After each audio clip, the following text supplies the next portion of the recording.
Welcome to Professor Game Podcast, where we interview successful practitioners of games, gamification, and game thinking who brings the best of their experiences to get ideas, insights, and inspiration that help us in the process of getting the students to learn what we teach.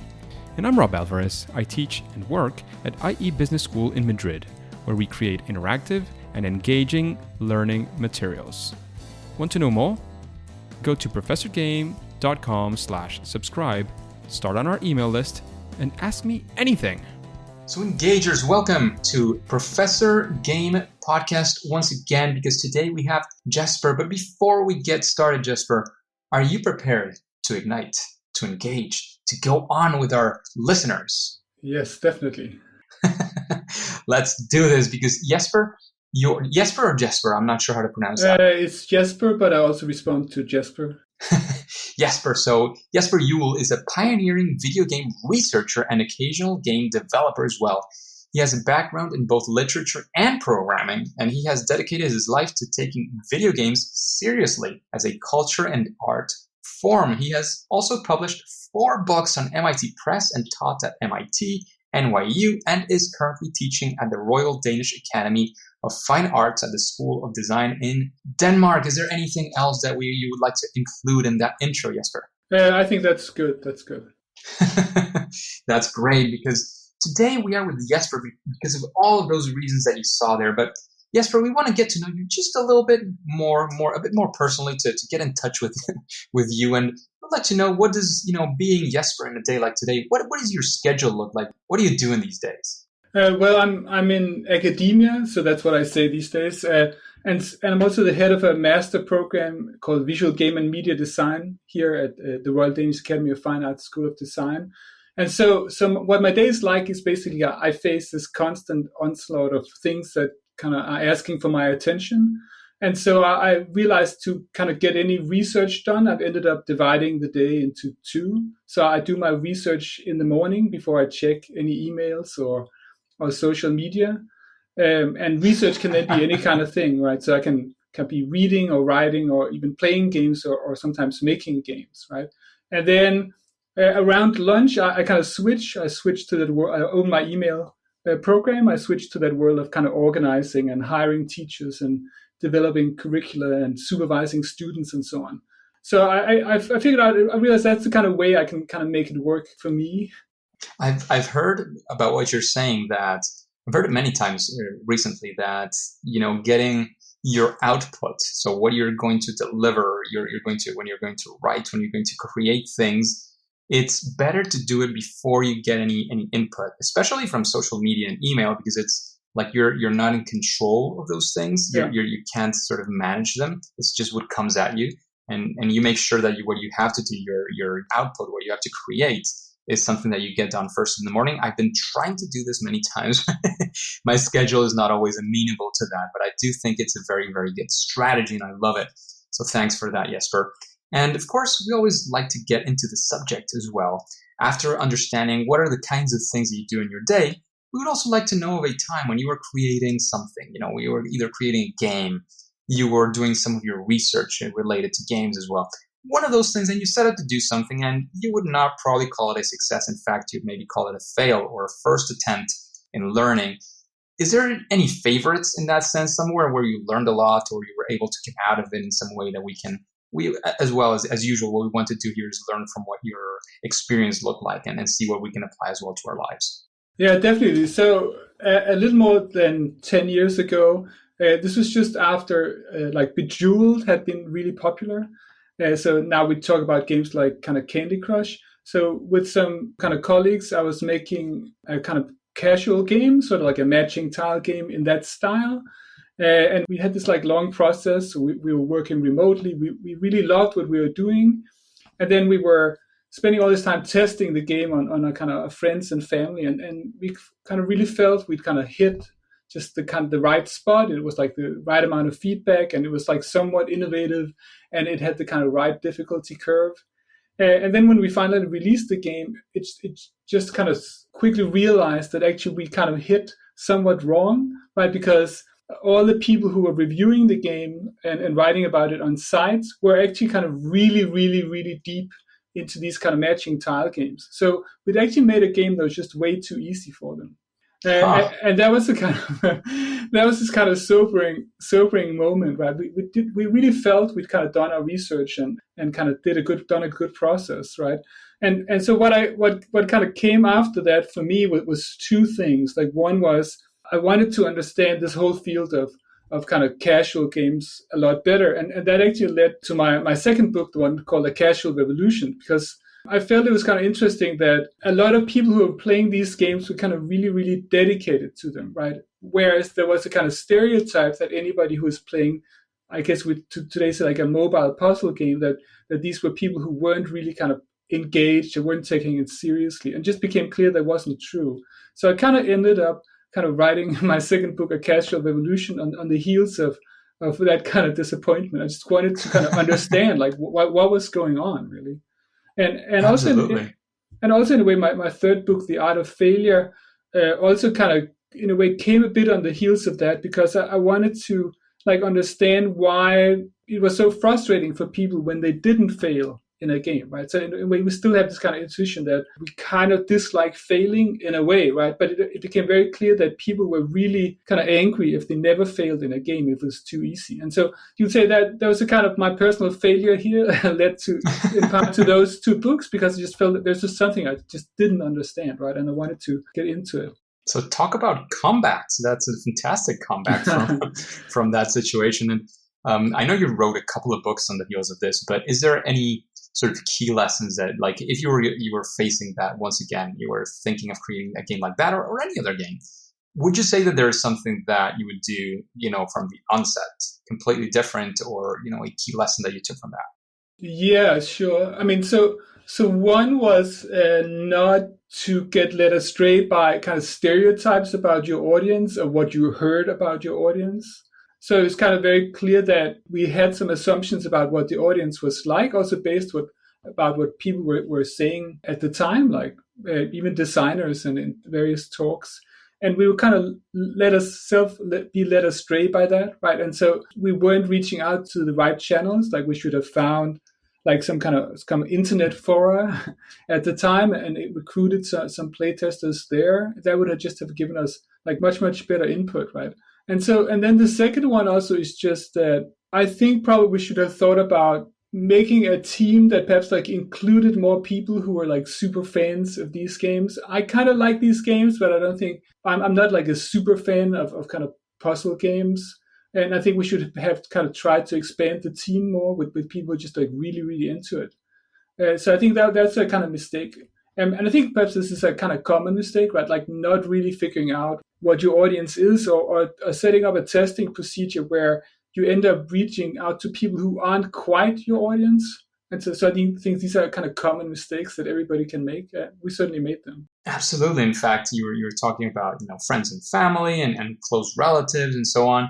I think they could be a first screening. They can be very useful as a first screening. Yeah. I don't know if you'll agree with me, but then you have to take that next step as well and start approaching as closely as possible those people that would actually be players that you would have. Maybe friends and family will just tell you about the broad things that they see and that you don't want to get a more final user to see, but you want to make sure you see how those interactions go with real users. So a fantastic lesson I'm sure you took from that. Yeah.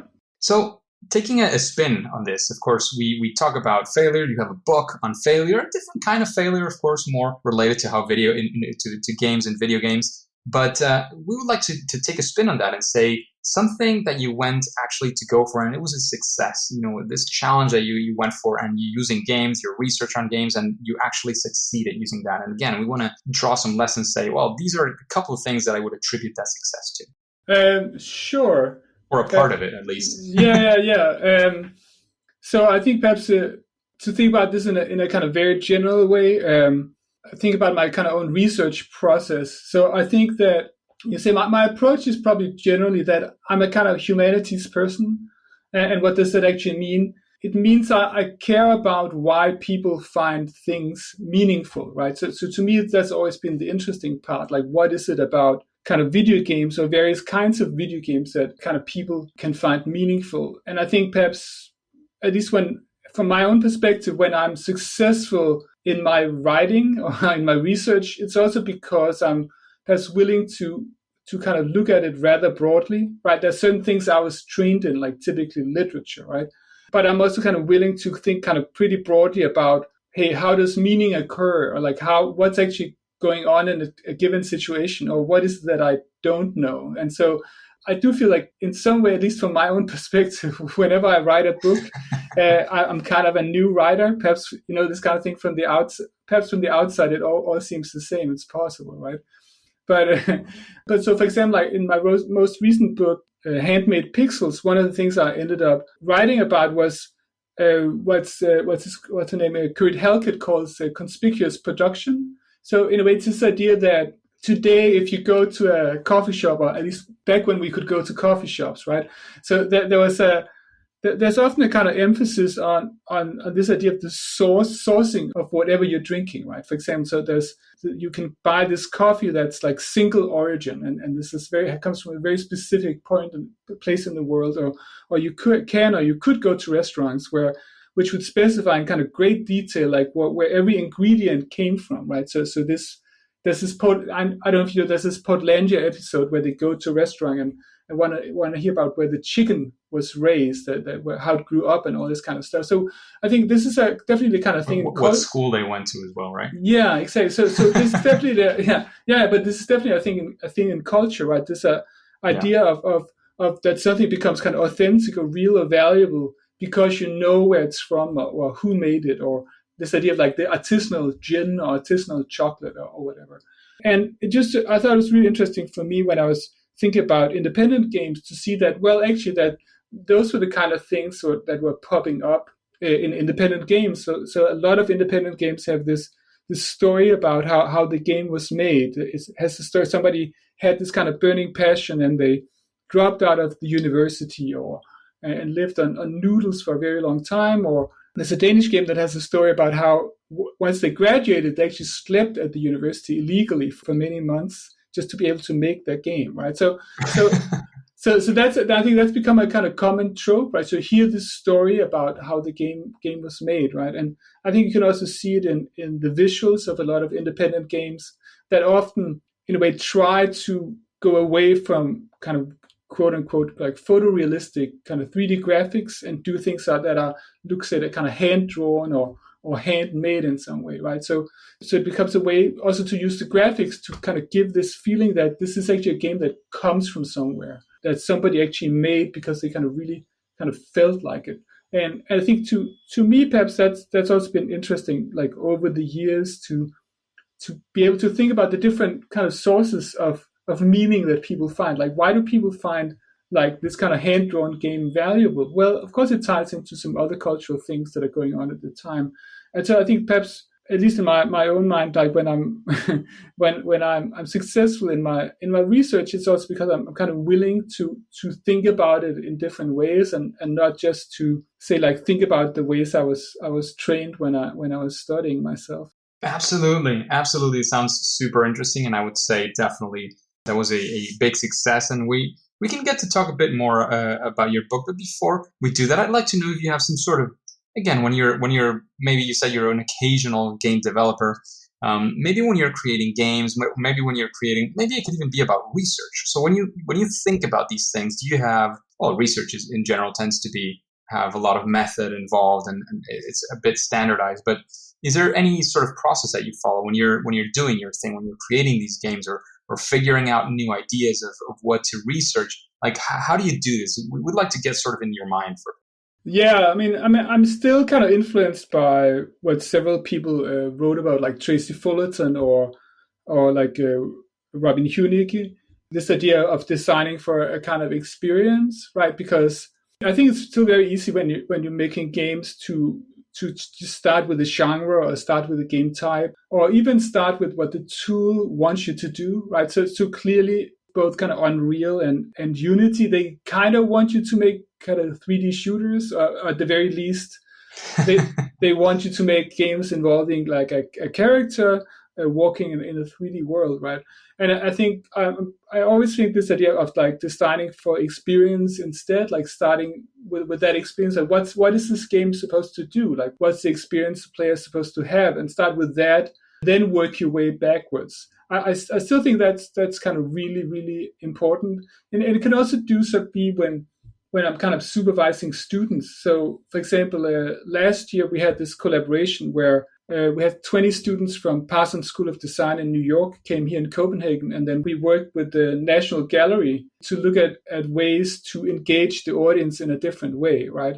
And I think here it was kind of important to be open to and also talk to the students about that, even though we probably came to this situation with a kind of game approach or thinking about games, that could mean like any number of different things, right? It didn't have to be something that had points. It didn't have to be kind of gamified in a particular way. That you could just think of games as a just kind of much broader field, right? Something that's can sometimes be about kind of points, about structure, and that has something that this does very well.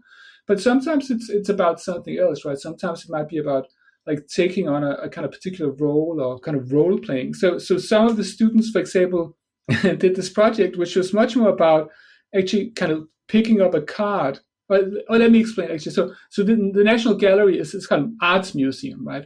And so we went there and we looked at how patrons were approaching the museum, and it was just kind of clear that some people know what to do when they go to an art museum, and some people really don't. Right?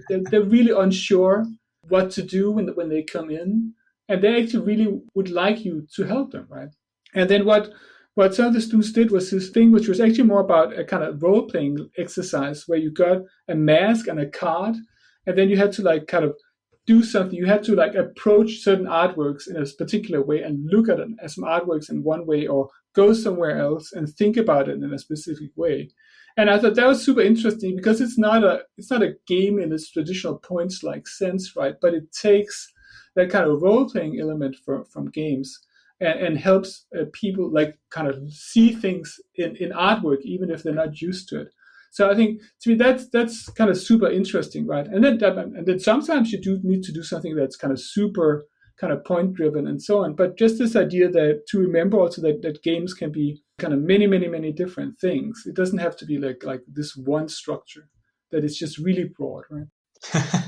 Absolutely. And I think it's Jane McGonigal who said or mentioned that somebody else said probably the games are a series of unnecessary obstacles that you go through with a set of rules that you could just go into the museum and do your thing, but you're agreeing, you're getting into this illusory attitude and getting into this through the game lens. And I love that. I completely agree that games can be so many things, and that looks like a very, very neat experience that you created. I would probably be one of the users. I'm not very good at getting into art galleries. It's funny. My mom she studied in a design academy in London and back home as well. I'm from Venezuela. She's all artsy. She loves paint. She knows everything about art history as well. I have like no clue. I get into a museum and I'm like lost. I know I would enjoy more of the experience if I knew more about it, but then I have to research and I often don't have time for that. So I'm guessing that some experience like that would be very, very neat. I would be probably one of those users of that experience. So that sounds fantastic. But it's also kind of interesting, I think, that I think some people need, you might call like an alibi, right? So to engage with art in a certain way, right? And so then if you assign like a role or a structure, or there's certain things you have to find, like in a museum, then that kind of gives you a bit of that takes away some of that pressure towards figuring out how you're supposed to kind of stand and look and so on. Absolutely. So Jesper, is when we're thinking about creating games, when we're thinking about making games that have a certain purpose, that the purpose of that game is probably to make people feel comfortable in a museum and have something to do, a national art museum. When you're thinking about creating these experiences and these things, is there any recommendation, any best practice that you could say, well, if you're going to get into this field, into this thing, considering this, doing this, thinking about this would definitely help you get something better, or would absolutely make it rock your world? Yeah, I mean, so Yeah, I mean, so I mentioned it a bit, right? So I do think, again, this idea of designing for the experience, like starting with, well, what's the experience that the player is supposed to have, either like emotionally or cognitively or whatever, and that is the very first kind of thing you ask, and then the second thing you ask might be like, why would people play, right? And I think this is something that's just it can be subtle in a lot of ways, and sometimes it has to do with, say, like the artwork or something that it has to be, whatever you're making has to be something that when people look at it, they actually want to engage with it. And that's super subtle, and sometimes you need to test it a million times, right? But then I think it's just very easy, especially if you're trying to do something that's not kind of purely entertaining, that just to think about all the good you've done in the world, and not to think about just that kind of, might say, onboarding experience where people pick up stuff like in the very beginning.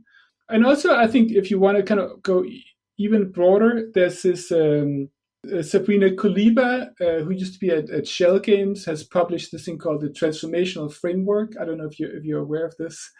No, I haven't heard it. So I use this with students. It's a really, really good document that just goes over like all the things you need to think about when you're doing like a game or game-like experience that has to make some kind of change in the world, right? You specify, well, who are the stakeholders, who are the experts, what do people need to, what is the change you want to make in people? Like, so is it emotionally, or is it like in terms of kind of opinions, or is it in terms of knowledge or actions? How do you want to evaluate it? And all these kind of things. So it's this really, really good checklist for all of these things that you might forget if you're making kind of a game that has to have a purpose other than entertainment. And I just found that we started using it like this spring, and it's really, really useful for students, right? And I think for everybody else, as it's just this kind of list of all these kind of things that you might forget. I'll look that up and probably put it in the show notes as well, so that the engagers can find it right there.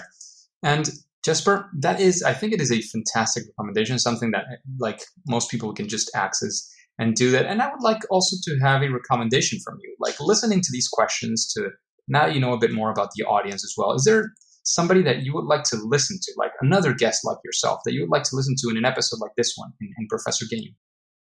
Yeah, I'd recommend Mary Flanagan, who's at Dartmouth. She's also an academic and a kind of game developer and an artist, sort of / activist. So she's done things which are both kind of art installations and kind of political games. And she's also written about like the history of, well, the use of games in art. And I think she has she has a very good kind of range, both kind of theoretically and in terms of the things she develops, and also in terms of thinking about things like kind of assessment of if you're trying to make a game that makes a difference, like how do you know that it actually works? So I think I would definitely recommend her. She sounds absolutely fantastic, and one of the nice things as well is I had never heard about her, so I love those kinds of recommendations as well. And sitting right next to your 4 books, Jesper, what would be a book that you would recommend to the audience, and why? Yeah, so this is sort of like a book by Brian Sutton Smith called The Ambiguity of Play from, I think, 1997. And I think this is also perhaps ties into like my own way of thinking, or if you think of something like play or games, I think you often have these moments where I think you figured it out. And then I think that usually leads to a moment where you realize you kind of haven't quite figured it out. And The Ambiguity of Play is a book that kind of Brian Sutton Smith wrote at the kind of end of his career, where he's a play theorist from New Zealand. And he just writes about like all the different ways that people have talked about play, and talks both about that you can think of play as a play with identity, or play as kind of waste of time, or play also as a kind of assertion of power. And I think it's just you can say in a way it's a book that presents different kind of frames for thinking about games and play. So it's not something that teaches you like, this is how you'll make a game, but it's just something I think that opens a lot to thinking about that games and play can actually be all kinds of different things. And that if we're going around talking about games and play in a certain way, it's probably just because we're just parroting like one particular historical idea of play. And I think it's just really, really healthy to be aware of that. Absolutely. It sounds absolutely fantastic. And I asked you to talk about this book, but I would also like to know, what is your latest book about? What inspired you to go into Handmade Pixels? You kind of got into it a little bit with the whole indie games and games with meaning. Is there something else that you'd like to mention about your latest book, which is Handmade Pixels? Yeah, so in a way, as I was alluding to, my books often come from something that I feel I don't understand, or that's kind of strange in the world. And I think what was happening in the last, especially 10, 15 years, was that there were all these new games coming out and that people call independent games.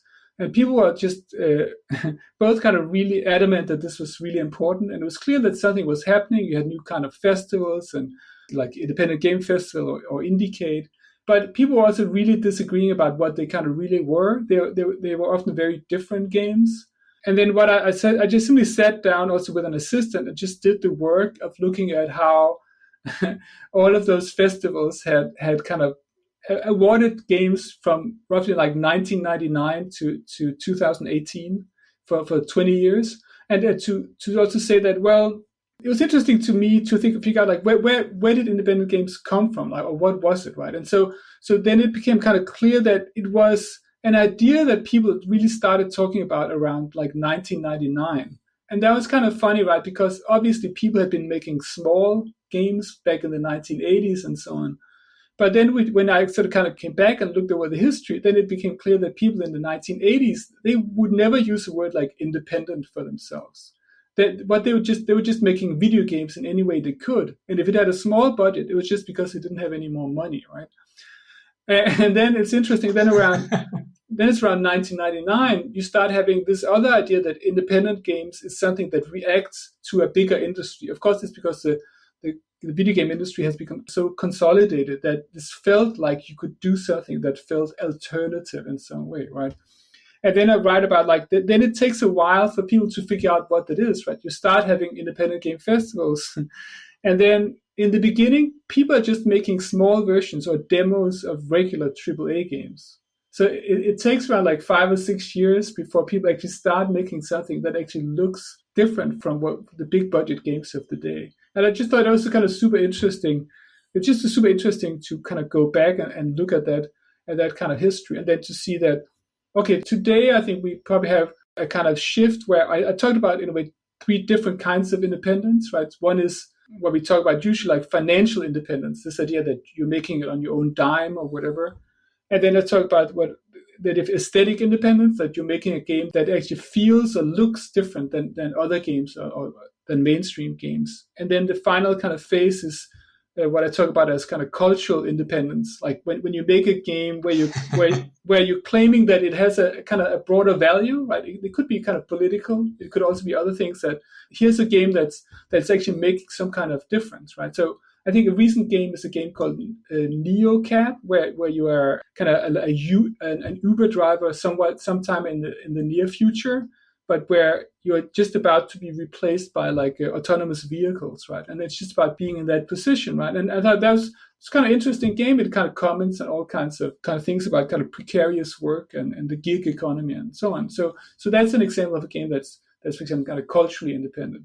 And so to me that's just interesting as a way of opening up, like, why are people disagreeing about independence all the time? And then, well, clearly it's also just because it's not just one thing, right? It's several competing ideas, and it's something that hasn't been around like all the time, right? It's something that kind of really gelled around 2005 and 2006. And then I think, to me, that's then interesting to see how that kind of plays out now, how some say, like, how console manufacturers sometimes don't care about indies, and then whenever there's a new console, it seems that they care a lot about indies. So independent games becomes a way for, say, Sony to fill up the store for when the PlayStation 5 comes out, right? So then it just becomes a kind of something that the big manufacturers use to kind of fill up the new consoles, right? And just it's so interesting, I think, to kind of trace that history, and then also to, of course, to think about how does it relate to kind of music or independent music or independent cinema, as I think people often ask me about. And so one of the funny things that happens is that, like in especially in music, you often have this idea that there are major labels and then there are indie labels, right? And then there's a discussion which ones count, right? But then you can see that for the Independent Game Festival, from the beginning until 2007, 2008, the criteria for entering the festival is that you have to be unrelated to certain kind of financial entities or labels or publishers. And then in 2008, it becomes that you have to just tick a box saying that your game was made in indie spirit.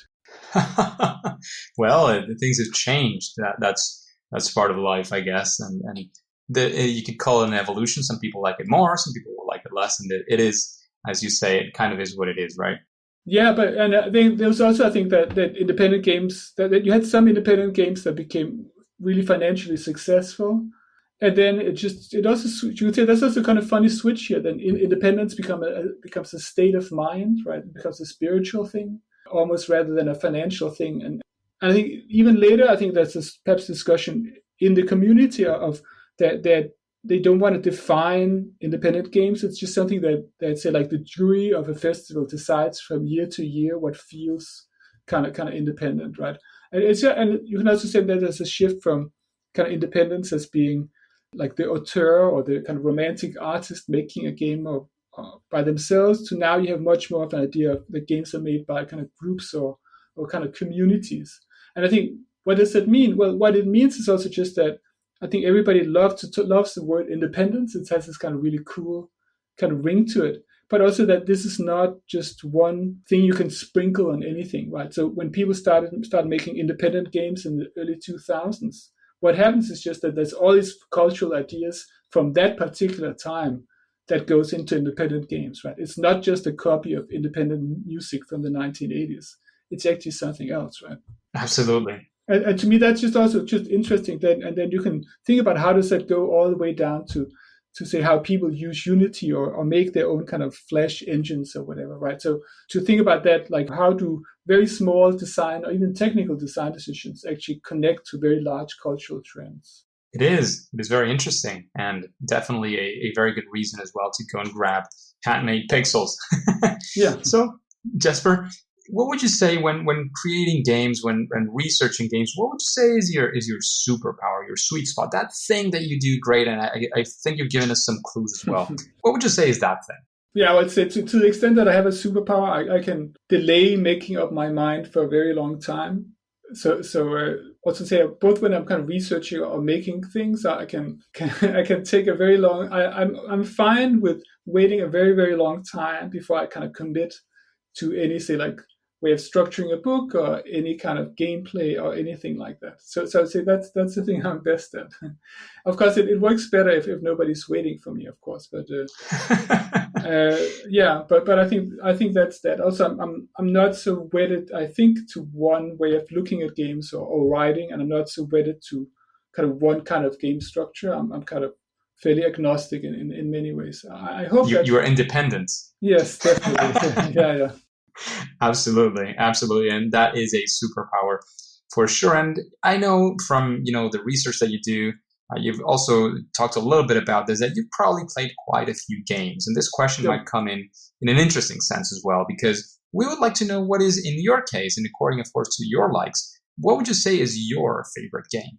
Oh, it's a very hard question. I ask students this all the time, and then they ask me back, and I say that's such a hard question. It's unfair, right? So it's a bit of it's somewhat contextual. So like when I play with I see also the world a bit through my kids, right? So things like Minecraft and Fortnite and the games of Tokaboka are in a way I think the most kind of amazing things in the world. I definitely see this kind of through their eyes. But then I think for myself, there's certain games that I've really enjoyed. I really enjoyed like the first Red Dead Redemption. I also had like other kind of games like Super Monkey Ball. I was really attached to that kind of series for a long time, or Choo Choo Rocket, like an old puzzle game. So I think those would all be like kind of favorites. And so then there's a difference between what I play like for myself in a break and what I play, say, like with kind of kids. I must admit, like right now, I'm realistically playing Clash Royale more than anything, but I'm not actually enjoying it. And so literally, I had this period of time where I would delete and reinstall it like several times a day because I also love-hate relationship. Yeah, definitely. Yeah. I mean, but it's also this kind of thing. I've become so far in that game that in a way the game is asking me for a level of engagement that I can't really give, right? So I'm not. So if I can't if I play just like if I'm not really paying full attention when I play, I'm gonna lose, right? And sometimes I have kids and other stuff going on, so I'm also being pushed out from the game to some extent to where I am. To your life, and that's okay. That's good as well. So Jesper, we're running out of time, but of course we want to make sure that we know where we can find you, where we can find your books, where we can, if it's on social media to maybe make you further questions by the engagers. Where can we find you in the world of the internet? Yeah, so my own web page is called jesperjuul.net, where I list all my books, obviously, and then I have lots of my kind of papers and publications can be read there. I also have a blog on that side where I write about kind of games and write about kind of say what's going on, new journal articles and that kind of thing. And then perhaps like a kind of more for the kind of shorter term or more direct contact, I can be reached on Twitter at jesperjuul.net. So at Jesper Juul, yeah. Absolutely. So again, if you have any final words for the engagers, any final piece of advice, that would be great before we take off. Yeah, I think just that just remember that games can be many different things. You don't have to make any one kind of game. And also perhaps one thing I'd always recommend is to kind of ask people, or perhaps if you're in a group, like everybody should kind of write down what kind of game they just don't get. They cannot understand why anybody would ever play it. And then you have to commit to actually play that game for yourself and actually kind of come back like next week and tell everybody why that game is really good. So it's just a way to as an exercise to kind of get out of your own habits and get out of your own comfort zone. I think that's really, really important all the time. Interesting. I really enjoy that one. I think I'm going to use it with my students at some point. Great. Yeah. Thank you very much, Jesper, for being with us today, for investing this time in this conversation with the engagers, providing so much value, so much insights that you've gotten through these years and all this research. However, at least for now and for today, it is time to say that it's game over. Engagers, thank you. Thank you for listening to Professor Game podcast. And I may ask you a question. Can you let us know, how are you listening to this podcast? If you're doing it through a podcasting app, have you already subscribed and rated this podcast? If you haven't, please go ahead and do so, because that is the way in which we can reach more engagers like you to achieve this mission of making learning amazing, making learning fun and engaging. If you need instructions, just go to professorgame.com/iTunes. And of course, before you go on to your next mission, just set it, subscribe, hit that subscribe button, and listen to the next episode of Professor Game. See you there.